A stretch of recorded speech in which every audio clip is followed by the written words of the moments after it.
All right, welcome to week 4 of in-person and virtual.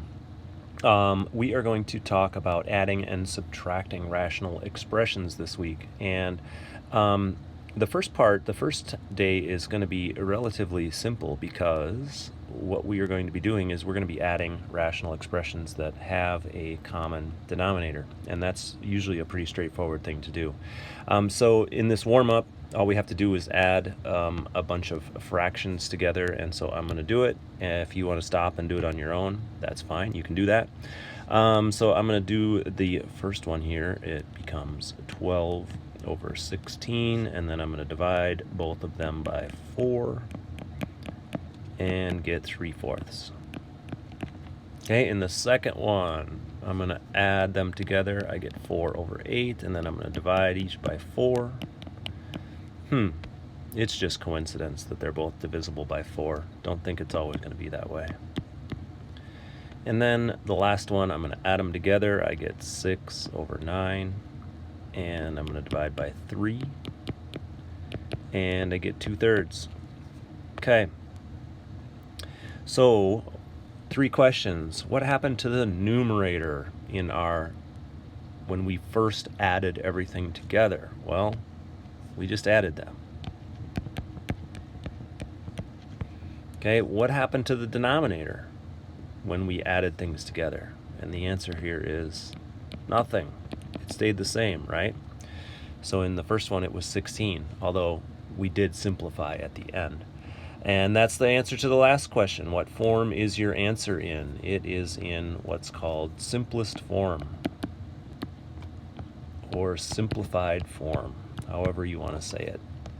Okay, so essentially that's what we're going to be doing today. So you might be taking a big old sigh of relief here because this is a little bit easier than what we did for the last couple weeks when we're adding and or subtracting rational expressions. I shouldn't say and or. I don't think we're ever going to do it at the same time. We can only do one or the other. Okay, so it says when adding or subtracting rational expressions, make sure the fractions have a common denominator. That's what should go there. Hopefully there's enough room. Common denominator. We have to have a common denominator to add fractions, right? And the same thing with rational expressions. We have to have a common denominator. And if they do, then we can add or subtract. And then it says after adding or subtracting, simplify the new rational expression. Okay, so this one should be fairly quick today. You get a little break. That's all right sometimes. All right, so we're just going to add.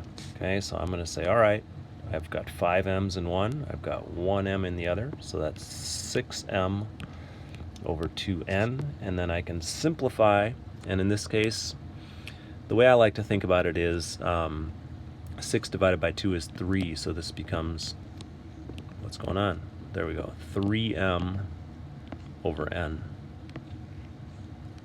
As simple as that. Okay, so that's adding. Subtracting, this one's relatively simple, so I'm going to actually do something different here for this one. I'm just going to write like this, 2y minus 7, because I'm subtracting 2y minus 7 in the numerator, but then that ends up being the exact same thing as the denominator. So anytime we divide something by itself, the answer is 1. Okay, that wasn't too bad. Now this is the one I was thinking of when I started to do the last one. That's why I kind of paused a little bit. But so this one, we have to be a little bit careful when we're doing this subtraction because we have a expression in the numerator of the second fraction. And so what I'm going to do is I'm going to take my time with this one. So we have 3x squared plus 2x minus, all right, so when I subtract, I need to put that 10x minus 5 in parentheses. And then I'm going to divide everything by x minus 1. So I'm just doing the subtraction a little bit differently. I'm creating a single fraction now, and I've just merged the numerators, right? And when I do, I put that second one in parentheses. And so the reason for that is we are going to distribute the negative to each one of those. And when I distribute the negative, all it does is it changes the signs. So the 10x is going to be negative and the 5 is going to be positive. So I'm going to say 3x squared plus 2x minus 10x and then plus 5 all over x minus 1. Oh, I may have spoken too soon. I think this one gets a little tricky. Won't be the easiest in the world, but we'll get something done here. All right, so then we have to combine like terms. So we've got these two terms in the middle we can combine. So this needs to be combined. So I'm going to have 3x squared minus 8x plus 5 over x minus 1. And I told a number of people this last week, and what I'm going to say here is something that I really want you to try to follow, is let the problem be your guide. Let the problem tell you what to look for. And so in this case, I see that x minus 1 in the denominator. I'm guessing that since the numerator is a trinomial, I'm going to factor it into two binomials. And I'm guessing that one of them is going to be that denominator. Now, I don't know for sure. I'm just guessing. And then what I need to do is I need to just go back and say, okay, what goes in the first one if I want to? So this is determined by what's here and here. So I have to put a 3x here. And then this one is determined by what's here and here. Well, since I have a negative 1, I have to multiply it by a negative 5. So I'm going to have 3x minus 5. And then this one is determined by distributing the 3x to the negative 1 and the negative 5 to the x. So when I do that, I get negative 3x and I get negative 5x. And when I add those two things together, I get negative 8x. So that is what I want.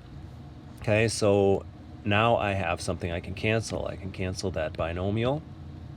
And my answer is just 3x minus 5. Okay, so when I subtracted those two rational expressions, it all ended up being 3x minus 5. All right, I'm just looking at it. Okay, so let's keep going.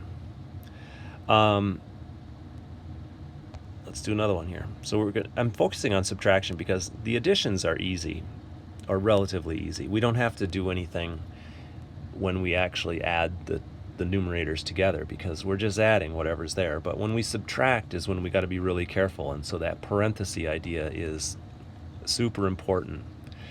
Okay, so I'm going to rewrite this thing again.